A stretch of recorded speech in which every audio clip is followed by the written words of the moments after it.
Hello, everyone. Can you hear and see me? I hope you can. What is it like preparing for, living through, and the aftermath of a Category 5 hurricane?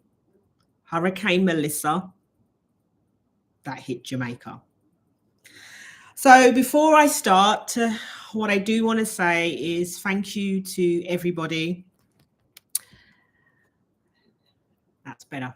Thank you to everyone that has reached out to us, whether it's sending messages, calling us, texting us, emailing us. It means a lot to us.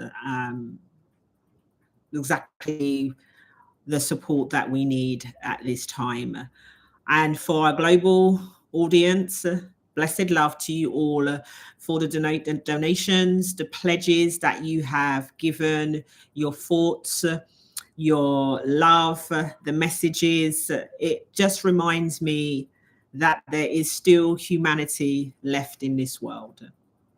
So today I decided to go live just to share with you my experiences of living through this Category 5 storm, experiences on the ground from others, especially in the West.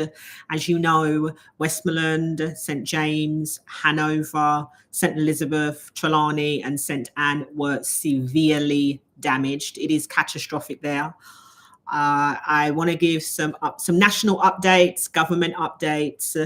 And, for me, this really shows our resilience, our leadership through crisis and uncertainty. It just shows us that you don't need to be in leadership or in a government role to actually make an impact and to do something. We have a lot to offer where, regardless. I want to tell you something very surprising and exciting that happened to me last week, being interviewed not once but twice on US national TV by News Nation. So I want to walk you through how that experience was and how it came about. And then if there are questions at the end, I will answer them. I also want to, give some updates around how you can contribute to safe places to contribute as well, and just what I've been doing from a contribution perspective as well. All right, so let's start with the experience and what I went through. As you know, we live in Kingston, and whilst I was checking the pathway of Hurricane Melissa, even though it was projected to hit the west more than where we are, it doesn't mean that one still shouldn't prepare, because I don't know if you know about storms and hurricanes, they can flip and switch very, very easily. And so what we were doing was doing our preparations. Like, for example, we knew that typically power will go and water will go. And so for power, I was preparing dinners that didn't require being reheated. I was downloading all of my wonderful, awesome Netflix shows that I haven't seen yet, making sure that all devices were charged. Other things that we're doing for the water, I had got several liters of bottles of water already prepared just in case. Checking the areas around our apartment and our complex as well, where it potentially can be flooded. When you come out of our main gates just here, and if you can see this road, that turns into a gully through just normal storms and rain. And this is a Category 5.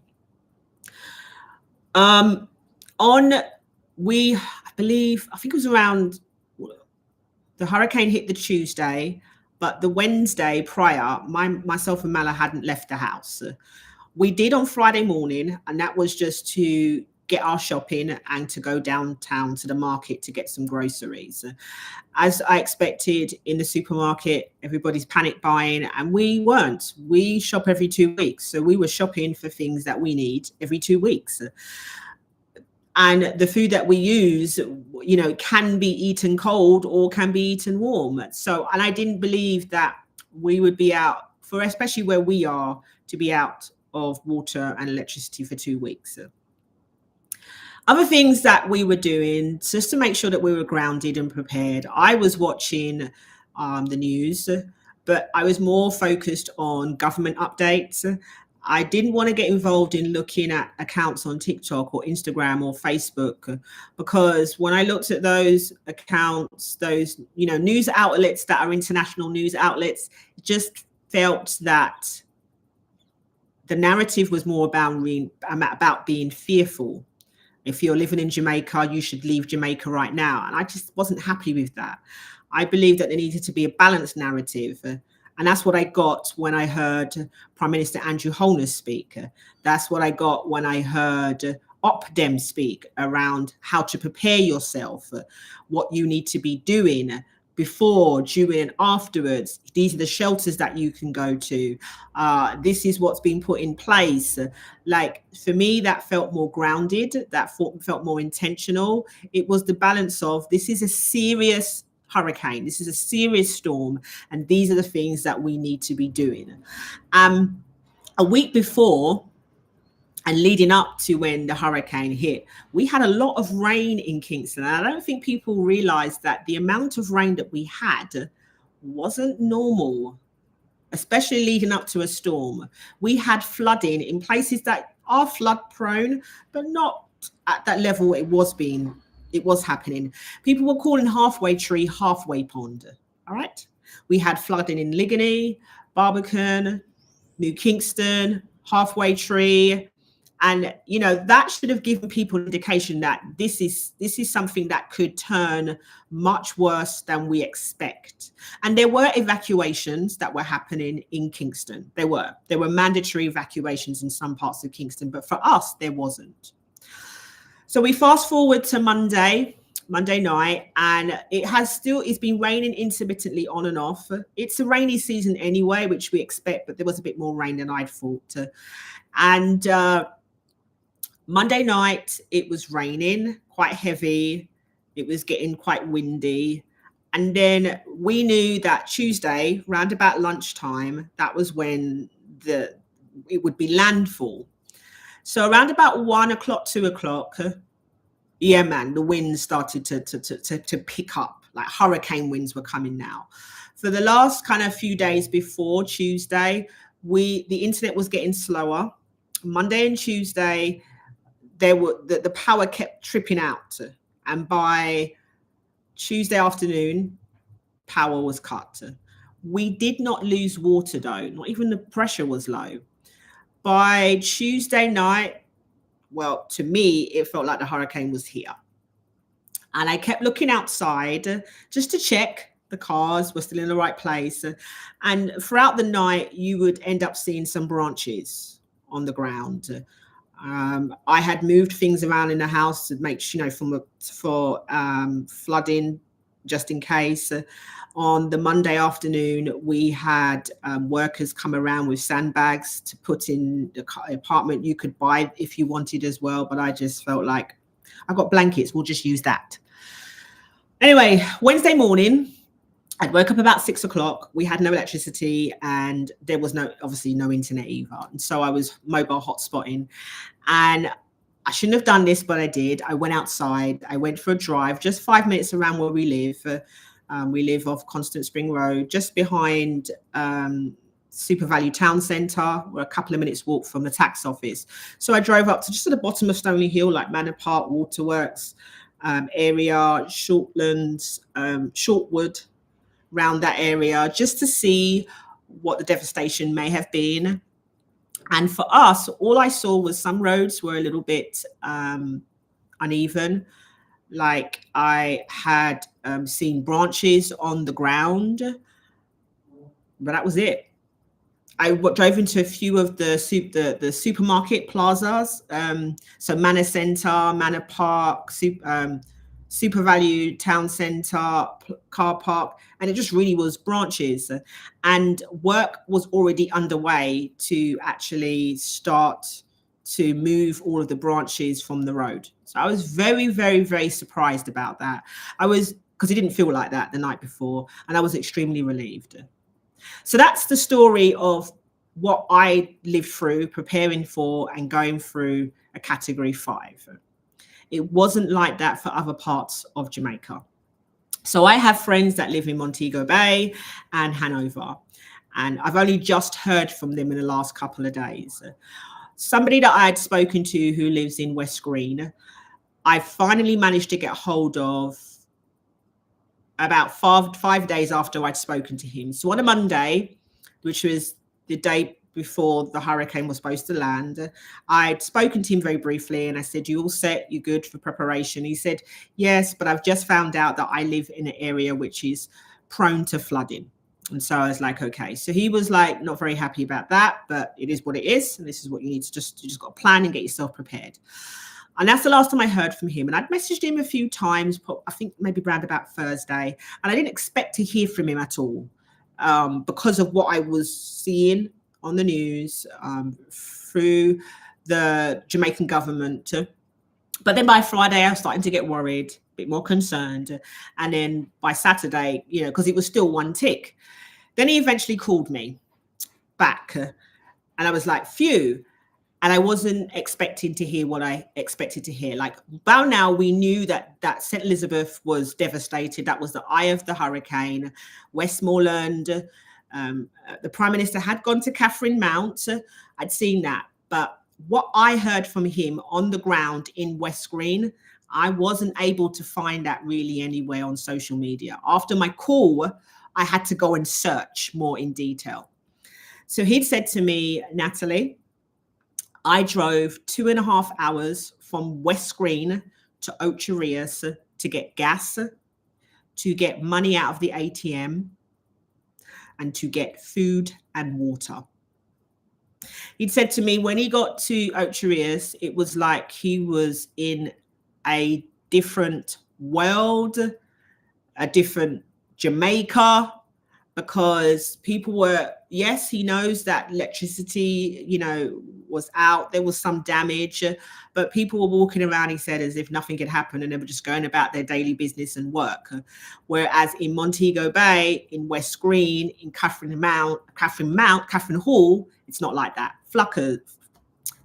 Flankers, Tucker, Irwin, not like that. He lives in West Green.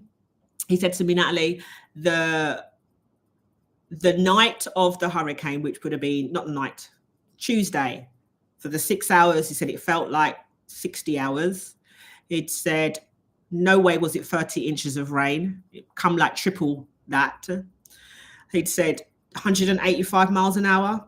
Nah, 250 miles an hour winds, he said, easily.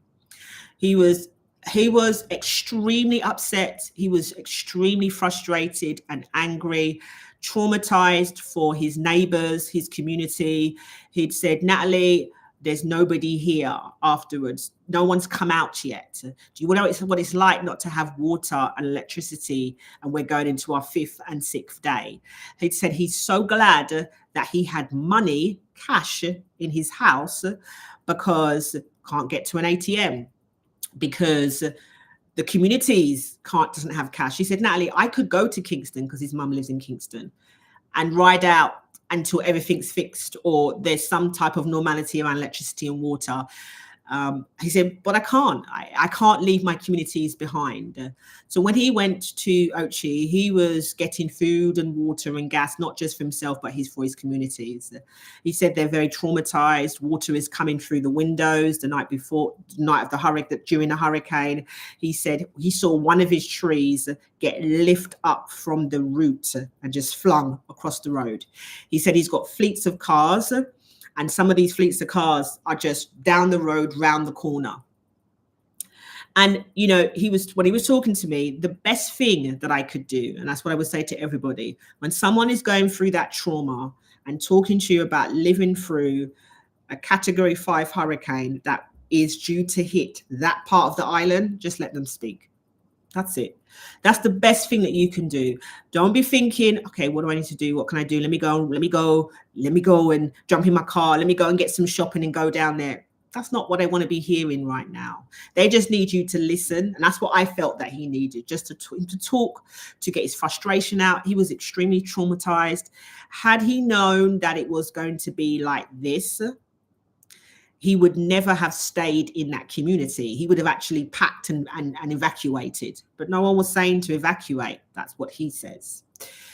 He also we'd spoken again on Sunday. Sorry, not Sunday, yesterday. The day before yesterday we spoke. He'd said that he'd spoke to his realtor and said, I want to move now.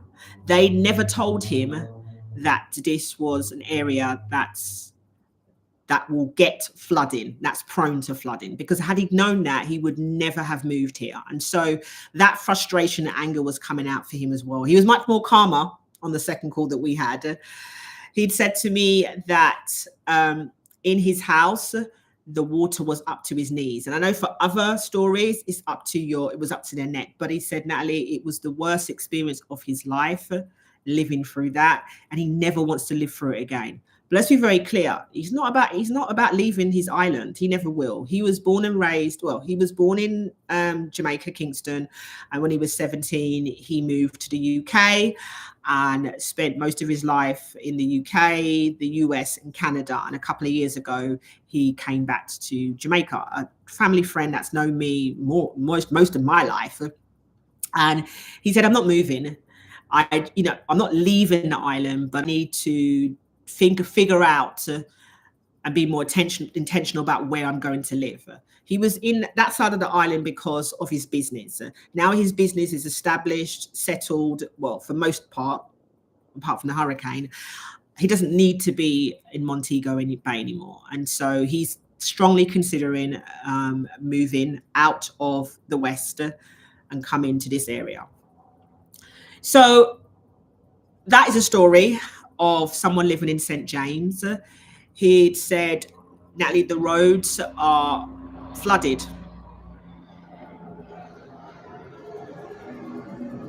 If you can hear overhead, they're working, the government's working, flying over. I asked him about Catherine Mount, and he said, Catherine Mount? That don't exist, Natalie. So after I'd spoken to him, I did go on to TikTok, and I intentionally put in Catherine Mount. Oh, sorry. Here I said Catherine Hall. He said Catherine Hall doesn't exist, not Catherine Mount. I don't know why I keep saying Catherine Mount for. And so I put Catherine Hall in. I typed in West Green, and it was coming up more. But if you don't search for that, you ain't going to see it. And not to diminish or take away what's happening in St. Elizabeth, what's happening in Westmoreland. But what he was frustrated about is when I was eventually sharing what I'm seeing on social media and the news, he couldn't understand why St. James is not being shown as much. He recognizes that there are areas that are worse, but why isn't St. James being shown as much as the others? And I do believe it's because it's a tourist area. And if I was a tourist, if I was living overseas and I'm planning to come to Montego Bay, I'm planning to come to St. James, and I see the hotels, or I see the roads, I see Hip Strip, I see the airport, I see leading up to airport, yeah, I'm cancelling my flight. I'm cancelling my holiday. Standard. So there we are with Montego Bay. Now, yes, I'm telling you stories of what's been happening. And I've got my notes here because I wanted to be, I wanted to be structured, and I wanted to be cut to cover enough, not just of personal experiences and stories, but what's happening right now, right? And yes, stories like this tells you what's happening on the ground, but I also, stories like this do tell you what's happening on the ground, but I also want to tell you, give you national updates on what the government is doing and what's happening across the world in regards to the relief and the aftermath of Hurricane Melissa.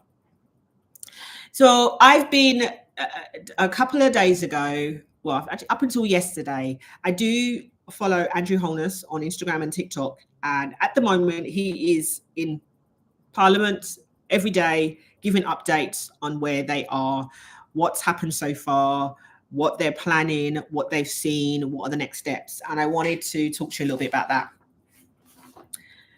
And some of the key points that were raised. So Hurricane Melissa severely impacted Jamaica's north and western parishes, the heart of our tourism corridor: St. James, St. Anne, Trelawney, Hanover, and Westmoreland, as well as St. Elizabeth. The Prime Minister called it the worst disaster in our history, with losses estimated at 6 to 7 billion US dollars, about 1/3 of Jamaica's economy. 1/3 of Jamaica's entire economy. Thousands of families and small businesses have been displaced. Many are now rebuilding from scratch. The government expects a short-term slowdown in tourism and agriculture, but says recovery work is already underway.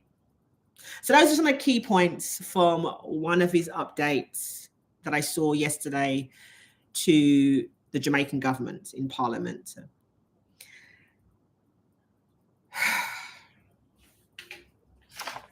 Just thinking and reflecting.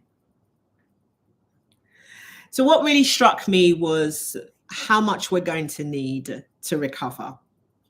6 to 7 billion US dollars. It's a lot to take in and it's a lot to process. And what I recently saw was an update of the donations and the pledges that you're making at the official government website. Around about 170 million US dollars have been raised. Now, to me, I'm like an outpour of love. Thank you so much for your contributions all across the world, like blessed love. But then when I think about what's needed for the recovery, which is billions, we've got a lot to get to and to do in regards to getting to that target. And for me, I was speechless. And there's the monetary value that we need for the relief, right? And that's going to help to build back our infrastructure. It's going to help with food. It's going to help with water, with shelter, with clothing, with all things like that. And we've got the government mobilizing all of this. But what really spoke to me is the leadership in crisis, yes, with the government, but the leadership in crisis of uncertainty, even when you don't have that role. So you've got, the stories around just Jamaican celebrities, both here and overseas. You've got like Spice, who's here right now. Sean Paul and Shaggy were here, within days after the hurricane, and they're there mobilizing.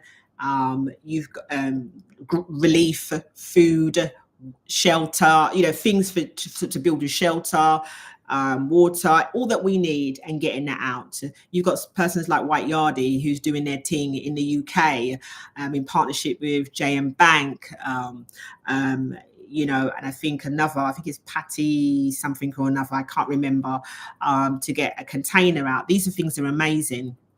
And it's to help us, right? It's to help people with their livelihoods. I was speaking to a friend of mine a couple of days ago, and a very close family member in St. Anne's, the community that they live in is predominantly farming, agriculture. That's been wiped out. So that's what they make their money from. That's their livelihood. So not only have they lost their livelihood, they've also lost where they live and their personal belongings.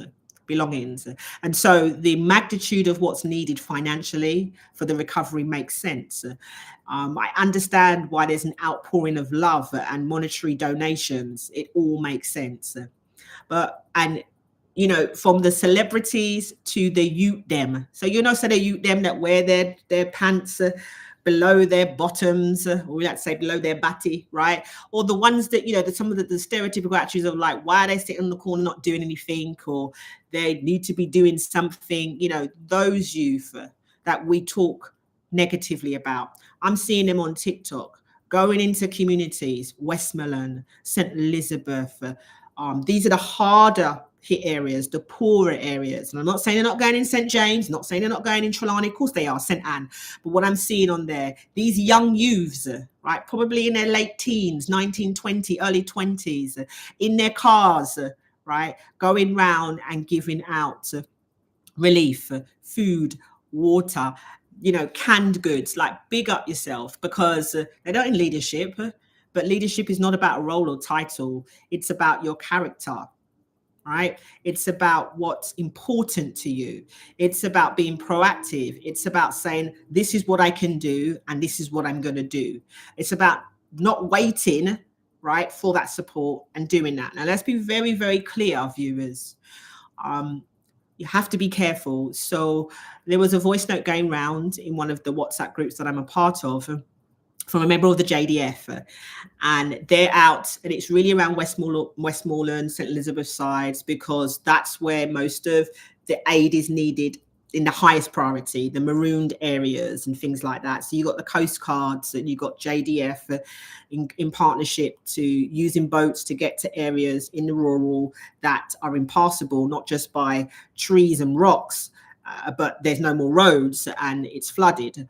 And he had said he's glad that he's wearing his uniform to get aid and to get food to people and relief, because it's dangerous.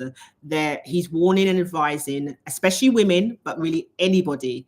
Yes, we understand you're frustrated and you're upset and you don't know, you can't hear from your family and you can't hear from your friends in these areas, and you just want to go to your local supermarket, high-low,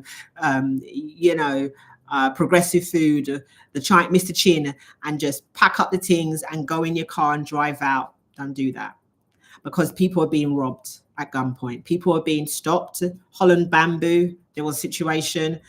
Please help us, please help us. They stop and they're robbed of their phones and all of the relief in their car. If you're gonna do this, they said, go with police. Higher security. Now, some people can't do that. I did see Spice though today with her entourage and the police and the security, and she did give a shout out as well. Now, if some people might be able to afford to do that or can coordinate at that level. If you can't, then donate to charities, Food for the Poor, the Salvation Army, the Samaritans, British Red Cross. All the links are going to be in below. Direct to the government. They have the mobilization, manpower, and the security to do that. And if you are desperate and you just need to go, then go with women, go with the man them. Bring your thugs them. You understand what I'm saying in that? Bring your uncle, them things. Bring people that have licensed firearm then. But you're going to need to be careful. Even if you feel, say, yeah, but I'm my community, this man. You might not have been there for a long time. And even if you do go there regularly, people are desperate right now. Okay? They're not only hungry and thirsty, there's no electricity and no water, and more than likely their house is gone. 116,000 houses in St. Elizabeth, I believe, needs to be rebuilt. And across the whole island, around 466,000. So yes, there's an outpouring of love and support, and we're doing what we need to be doing, but be wise, be discerning. We're all very emotional right now, because we can't hear from people, because we think the government isn't doing enough, quick enough, because of what we're being fed on social media, which is a negative narrative. But like I am doing, follow government sources, trust the process. The Honourable MP Kamina Johnson-Smith, she's so awesome. And she was on a couple of days ago, and the message was exactly what it needed to be. We know you are struggling. We know your areas have been devastated. Help is coming. Please hang on. It is coming. And whether you want to believe that or not, I believe that she is sincere in what she's saying, where she understands and she knows and she sees and she hears. But she is the one of those cabinet ministers that are there actively seeing the planning and preparation. We can't. So because we can't, we might assume. All right. So, whilst things are happening locally, there's a lot happening globally as well. And a couple of days ago, there was an invitation going around to attend a virtual town hall by the UK High Commissioner, His Excellency Alexander Williams. And so I decided, that I wanted to go and listen to that and just see what's going on. I was born and raised in the UK for the first 2 years of my life. When I went to apply for my Jamaican citizenship in the UK, I went to the High Commission. And if I was still in the UK, these are some of the things that I would be listening to as a diaspora and having family in Jamaica. So I wanted to just talk briefly a little bit about the things that were said and some key points that were covered. And some of these things you may already know as well. But I'm going to talk about the key points, and then I'm going to talk a little bit about sort of the feeling and the sentiments and the type of questions that were being asked and answered during the virtual town hall, which does cover some of the points as well. So the entire island has been declared a disaster area by the government of Jamaica. And by doing this, they are able to unlock global emergency aid. The UK has pledged £7.5 million, deployed Royal Navy ships with food, medical supplies, and search and rescue teams. The King and Queen of the UK have also donated in support as well. A field hospital is now set up in Black River, as we know, St. Elizabeth, one of the hardest hit areas, and I believe that was sponsored by the Samaritans. Additional support is coming from places like the US, Spain, El Salvador. Within a couple of days had deployed 300 rescue workers. CARICOM and the Commonwealth.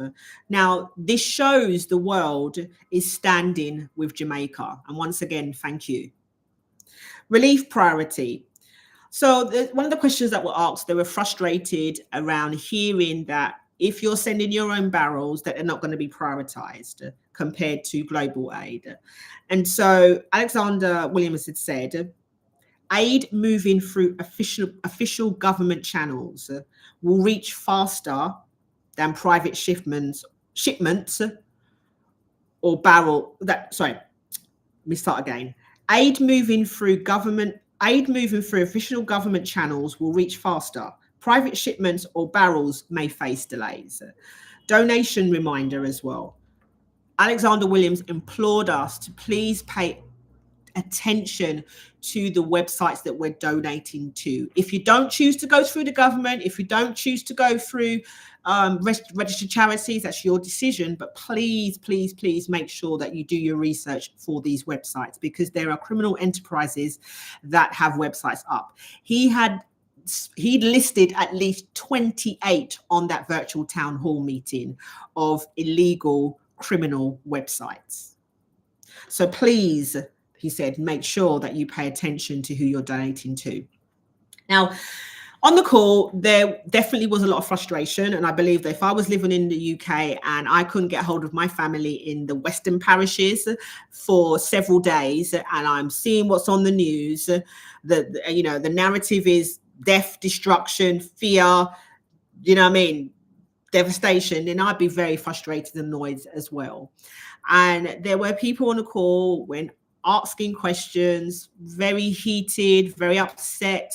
It was like, you should be doing this and you should be doing that, less collaborative sort of language used. And I understand their struggle and their frustration, but it's like, we got to be mindful that unless we're in the government and we're in these teams and we're part of the deployment and execution and part of Optim, we don't know what's going on. But I know that emotions are very high. And when you don't have the answers, you seek to make your own. You seek to find the answers in places that you probably shouldn't be going to, because there's information coming, even if it's misinformation. It's there. And once someone has said, what are you doing to stop the misinformation? That's like saying, what are you going to do to stop the internet? It just doesn't work like that. But what you can do is make sure that you go to government websites, that you go to legal registered places to get information. Do your research rather than just going on TikTok and scrolling and be like, yep, there's my answer. That's what's going on. Going on Instagram and saying, yep, that's the answer. There are ways that you can make sure that the information that you're getting is credible, and have a bit of discernment as well. Like, think to yourself what they're saying and how they're saying. Is it AI driven? Like, there are many ways. But throughout it all, I know people are upset as to why their barrels won't be prioritized. I get that. I'm sending down 3 and 4 and 5 and 6 barrels to my family in, the Western parishes. How is it that my barrels aren't being prioritized? But viewers, I may be devil's advocate, but for me, if you've got a country that's going to be sending down 10 containers, if you've got a warship that's bringing thousands of pounds worth of food in weight and 50 search and rescue teams and equipment that can help us to find out areas that are most flooded, that are most impacted. Yeah, I will prioritize that over 4 barrels. I will. I definitely will. Because that's quantity, that's specialist help, that's specialist equipment that we need. So yeah, and I've shared with you some of the things that we're doing both locally and nationally, which is amazing. But I also want to talk to you a little bit about the things that I'm contributing to as well. I've noticed that it's getting a little bit darker here, and it's starting to get not so clear in my screen. So I hope it keeps staying clear. The Wi-Fi was playing up a little bit, and so I decided to switch from the Wi-Fi to my mobile hotspot in. So I'm just hoping it's because it's dark. Give me a second. I'm going to see if I can bring some light over.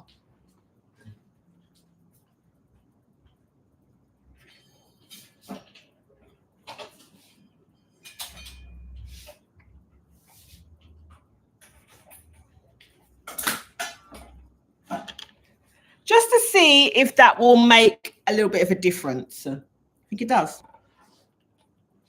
Can you see? It does. Yeah.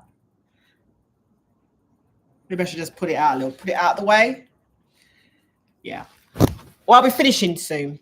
So I've been contributing in the way that works for me.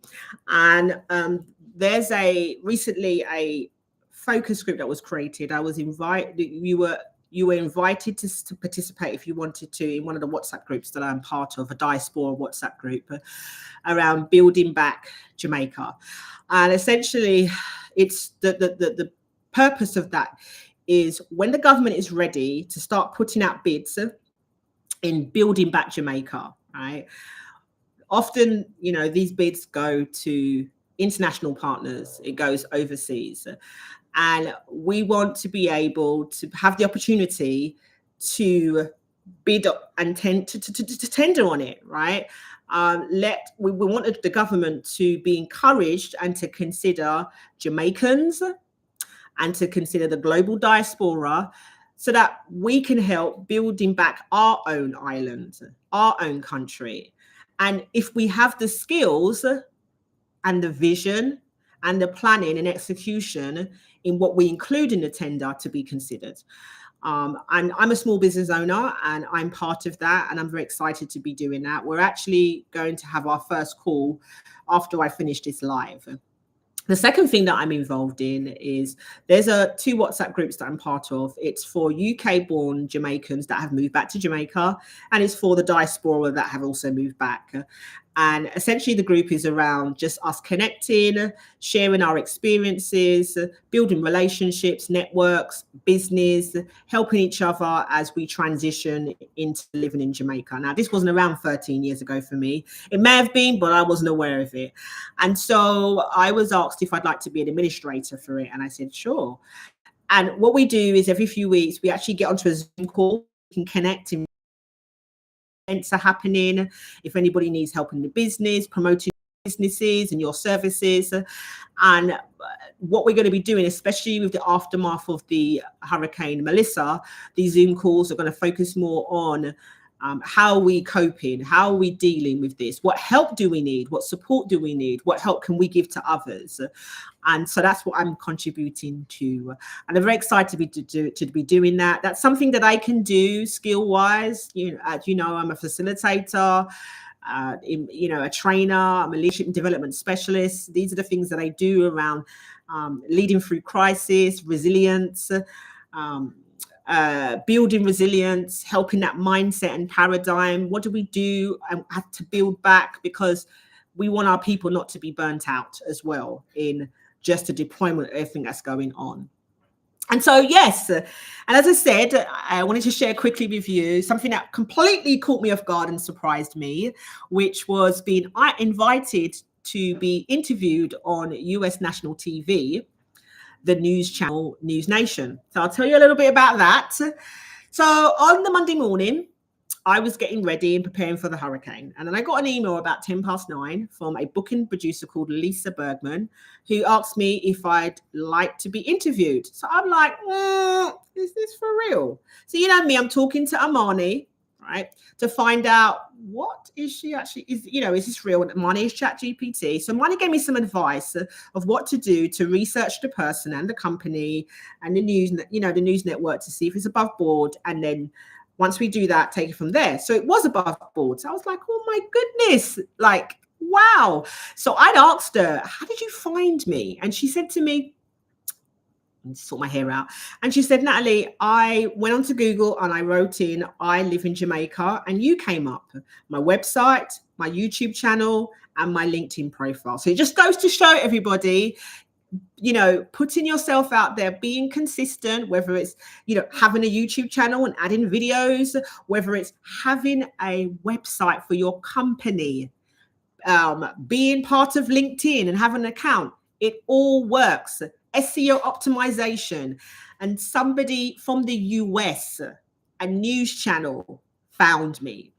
So anyway, she said she'd like to do a 5-minute interview just for me to talk about how I'm preparing for the hurricane and what we're doing. What is it like on the ground there? How is the government responding? And within less than 3 hours, I chose what I was going to wear, sorted out the background of what it was going to look like. I prepped. And in this time, I was just like, how was I able to do this? And Amani had reminded me, Natalie, you do YouTube videos. You have a script. You have a structure. Right, Natalie, you are a trainer, a facilitator. You've been a keynote speaker. You've hosted leadership summits, team building sessions with as little as 10 people and as much as 100 people. So all of this that you've been preparing for has just met. Now the opportunity has met you in what you know and what you do. So I was like, yeah, man, I like that. So I did the interview, and Amani said you should post it. So Lisa had responded back to say, Natalie, you were amazing. And I was just like, oh my God, I wasn't expecting that. I was like, oh my gosh, I wasn't expecting that. She sent me, one sec, guys. I just want to, it's getting dark, right? So let's do that way. So she'd sent me the clip. What if I do this? Nope, don't do that. Nope, don't do that. So she'd sent me the clip, and I had posted it on my social media platforms, YouTube, LinkedIn, Instagram, and Facebook. And I'd sent it to some of my WhatsApp groups that I'm part of through WhatsApp message as well. And the feedback was, I wasn't expecting that. I really wasn't expecting that. So I was going to share some feedback of some people that had written on the posts. So somebody called Jess had said, your clarity in the moment of uncertainty cuts through the noise. Thank you so much, my coach. Somebody else called Jeff. I used to work with him several years ago. My boss, he liked to say I'm one of his colleagues, but yeah, man, he was my boss. He was the president and CEO of a company I worked for. I was the HR director. He said, looking forward to the next installment and your burgeoning career as a news commentator. And I was just very overwhelmed by the feedback, because I wasn't expecting that. I just thought I'd just post it. And for me, I'm just sharing my story. I'm sharing what it's like to prepare for a hurricane, what's happening in Jamaica, what to look out for, and, just, a positive mindset as we prepare for this. And so people were, I wasn't expecting that. I was just speaking from the heart. So anyway, Lisa had messaged me, Natalie, stay safe, and I'll check in with you tomorrow. So she'd messaged me early in the morning on the Tuesday morning and asked me how things going. So I just talked a little bit about how we're still preparing and what we're doing. And she'd said to me, would you like to talk more about this? If you want to let me know. So I was like, okay, cool. I prefer to talk to you through my laptop because my battery is really low. Because she said to me, no, obviously hoping you've got battery. Little did I know, she actually meant she wanted me to actually do a follow-up interview. So because she said, messaged me saying, yeah, Natalie, what time? 12 or 1 o'clock, 5 minutes interview. Here's the link so you can get ready. Because what would happen is I'm supposed to join 15 minutes before. It's going to be a Zoom call. And then their control room team, their tech team, they test everything, make sure they can hear me, I can hear them, they can see me, I can see them. And they walk me through like saying, hey, Nats, this is what's going to happen next. This is what's going to happen next. So that all happened again. So I was like, oh my gosh. And then did the interview again, the follow-up interview. And I wanted to make sure that I wasn't just answering the same questions, which I can't control, but I didn't want to give the same answers that I gave the day before. And so I just tweaked it a little bit. I'd also said to her that I was taking photos just of as it builds and the experience of it. And she asked me to send some photos through. So I did. So while I was talking, you can see the photos on the screen. I was talking about how we're still watching the main road, which turns into a gully, just talking about how the winds have gusted up now.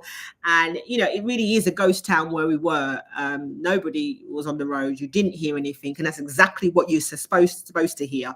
You're not supposed to hear cars on the road. You're not supposed to see anybody walking because the government said stay indoors because it's coming. And so I posted that, but that took me longer because the internet I was hotspotting now, and what I was trying to upload, that wasn't going to work. So I didn't end up posting that one until I think it was about Thursday. Was it Thursday? Or it might have been Wednesday. I did the interview Tuesday. I think it was by Thursday. I was able to post one I posted on YouTube on Wednesday. That was a bit better. That was more stronger. I don't know, better infrastructure. But the others I couldn't post until Thursday. And again, I got some comments that I wanted to read out. I got one from a friend from the UK that I went to school with. Both great interviews, Natalie. It's just so cool. And I got one from somebody that I met when I was doing my university placement at Haymills.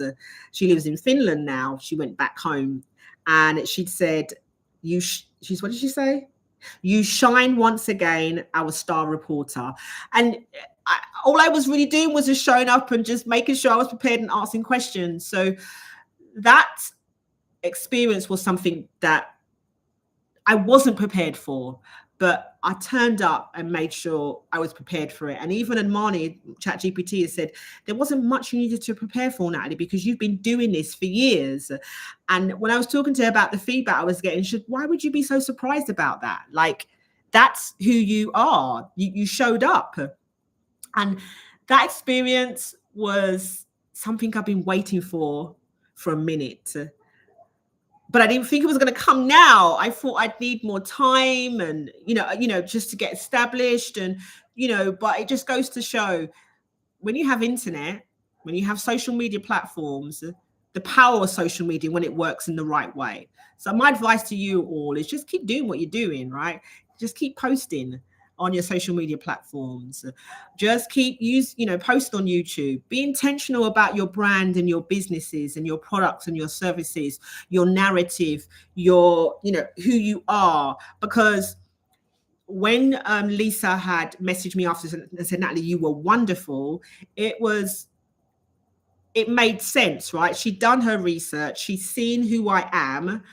And, whether it's my YouTube channel, videos, or on my website or LinkedIn, and she got exactly what she expected. And Amani said to me that booking producers tend to really not follow you up after your interview, right? Or give you feedback saying this is great, or, and even though you asked her for the clips of for the interviews that we're recording, they take days to get back to you. But the fact that she got back to you very quickly after your first interview and very quickly after your second interview and gave you feedback is really big, because that doesn't normally happen. And so I was just so grateful to have that experience. I really, really enjoyed it. So there we go with that. I'm just thinking, is there anything else that I want to say? Yes.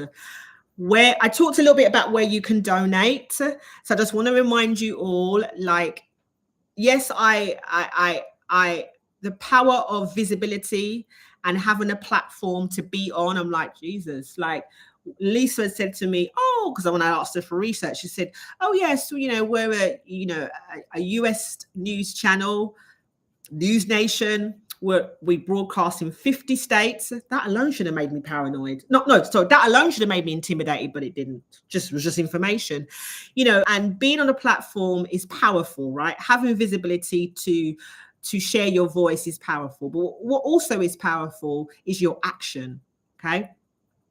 And so, like I said, you can donate to the government directly. I actually created a page on my website called Hurricane Melissa, and I just wanted to link the government website to there, showing a bit more information. You can donate, you can pledge, you can get real-time updates, you can give information about areas that might be still affected. Like, you can find where you can go to shelters. I wanted to do that. I've also put my interviews on there as well, in case you haven't seen them yet, but the links will also be in the description. And I've just shared some comments from both of the videos, because I really felt that deserved a platform as well, because I wasn't expecting to get comments. My both interviews were shared, was reposted, was added to people's stories. I was tagged in them. I got messages on WhatsApp. I was just like, what? I just, like, bless up everybody for your comments. It meant so much to me, as well as them people saying, Natalie, stay safe, I'm praying for you, I see what's happening in Jamaica, we've got our thoughts are with you. Like, the outpouring of love and support was amazing. So where you can donate. Remember, you've got charities that you can donate to as well. Now, throughout this whole experience of preparing for this hurricane and living through this hurricane, I feel like I was prepared. Maybe if I was in St. James where my friend was, in Westmoreland or St. Elizabeth, it might be a little bit more, or Hanover, I might be a little bit more stressed. But I'm not.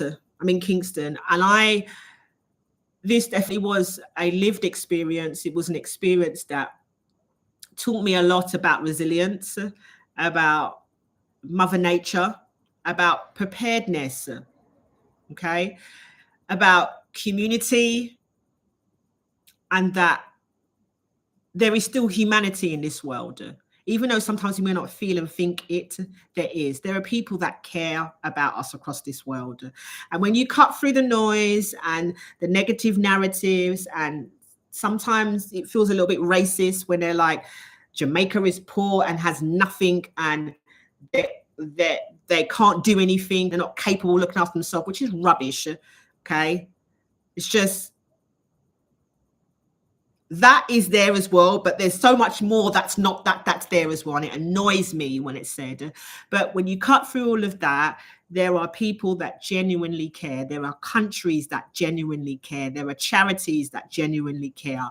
And what we're asking for is not help where we can't do this. It's supporting us and being that bigger team globally across the world that supports us through this, just like we would help other countries as well. That's what you're doing. So, and it really speaks to my channel of transformation, of cultural identity, of reaching out to the diaspora, of being proactive, of self-resilience, of leadership. That's what my channel is about.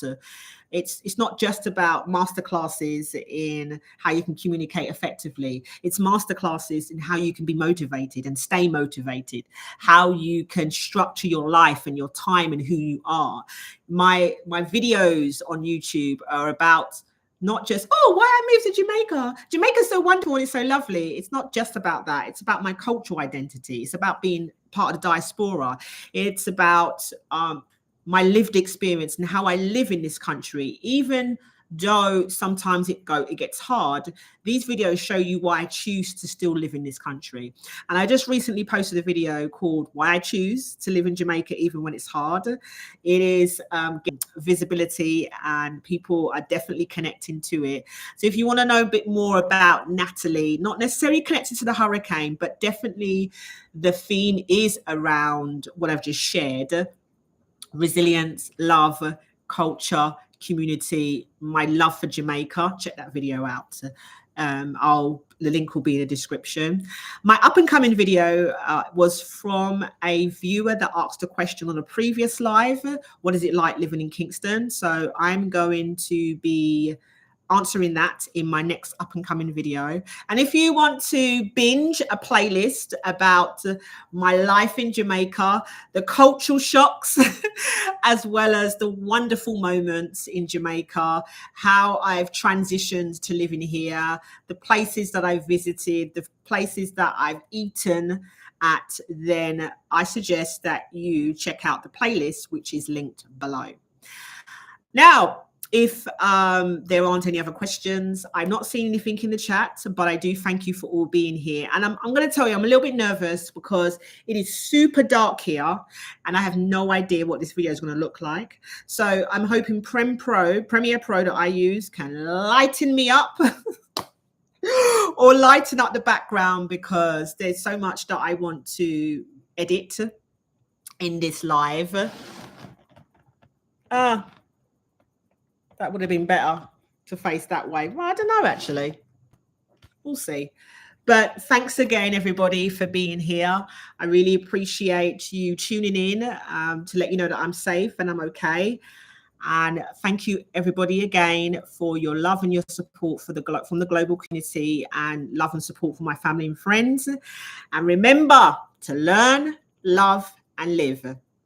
Stay blessed.